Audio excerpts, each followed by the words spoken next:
People, welcome back to the channel. Thank you very much for tuning in to another video. All right, so before we get into the details, as usual, we ask you people to like the video. Yeah, man, just press the thumbs up button. Yeah, mark Like. That's not an insult, just trying to go through the process. Share the content, subscribe if you're new so that you can become a part of the Coaches Desk movement and family. Yeah. All right, so let's talk about Omar McLeod. Omar McLeod, world champion, Olympic champion. He would have had a third time. Would have had excellent times for Jamaica. You know what I mean? And he has done well for himself in the sport. He has run sub 13, and also he would have also run a time of sub 10. Yeah. So obviously Omar McLeod is fast. I mean, when he was at his time at Arkansas, he was doing pretty decent, pretty well in hurdling, breakthrough, deal with him thing, world champion, Olympic, and did well. And I mean, you would have believed that Omar McLeod would have defied the odds, because a lot of persons were saying that hurdlers his height normally don't really, gone on to do well in the sport. But he, with his Mr. Smooth type of hurdling technique, technically sound and all of these things, and fast, definitely people knew that, he would have defied that odds. Omar McLeod would have gotten some issues with his run-up, 8th stride versus 7th stride, and that's to the first hurdle, because of how fast he was getting, you know what I mean? Persons were even saying one time he could run on the relay, he could do the 100 and 110 meter hurdles double. A lot of things were being said. Omar McLeod got some issues where he had to change coach, wasn't getting it right, change coach, and then it was like one of those coaching roller coaster, if you ask me.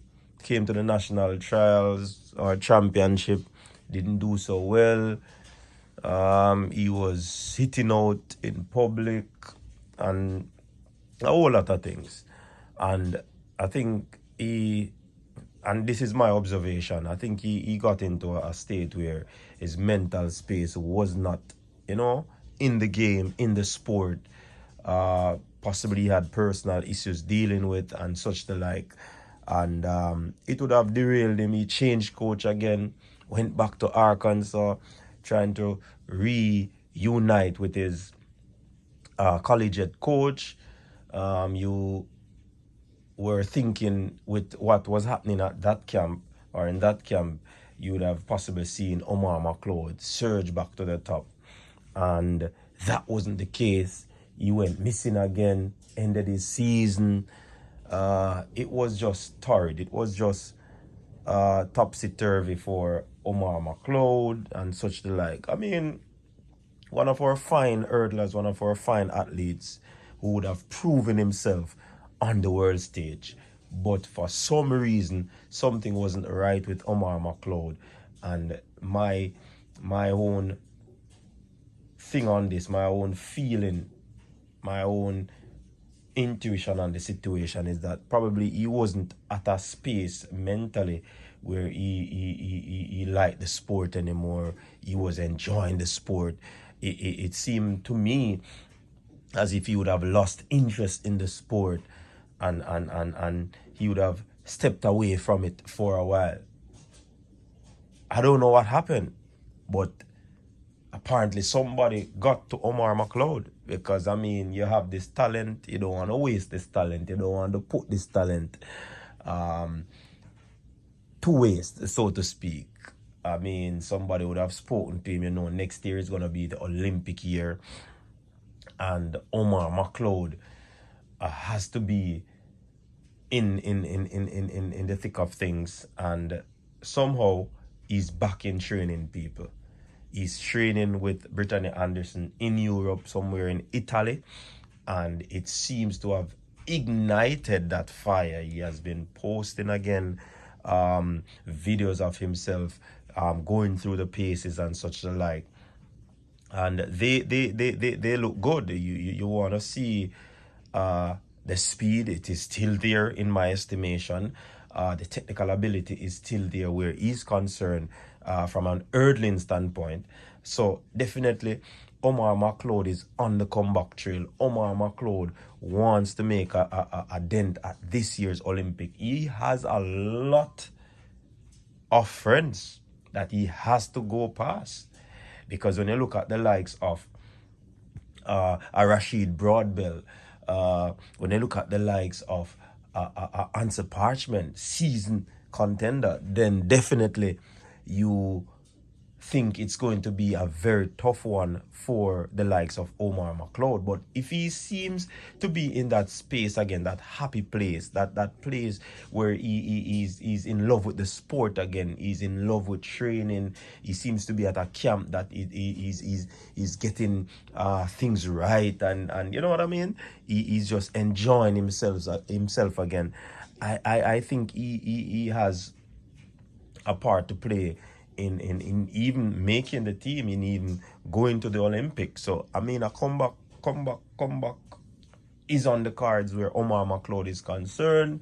He has to really dig deep, because the pool of hurdlers that we have now, 110-meter hurdlers, they are quick, they are strong, they are eager, they are, they are competitive. It's not going to be easy. And not only that, you have on the world scene where you have some hurdlers in the United States. They are not jokers. They are not ones that we can say, hey, if you slip, you slide. Because they also want to get the better of the Jamaicans. So it's going to be a very competitive one for Omar McLeod. This comeback might be one of the toughest comeback he probably has to face in his track and field career, and it might be one that will challenge him and will decide if he continues or not in terms of his professional sprinting career. So people, I don't know, share your thoughts on this one, because trust me, this one is very interesting in my estimation. This one is something to look at. This one is something to gather your thoughts on, where when it comes on to Omar McLeod returning to track and field, returning to the hurdles. And I'm eager to see the competition that he brings. I'm eager to see what he has done over that period of time to get his space into a place where he can be on top of his game again. Your thoughts, share it in the comment section. Until next time, people, just stay safe, man. Peace out.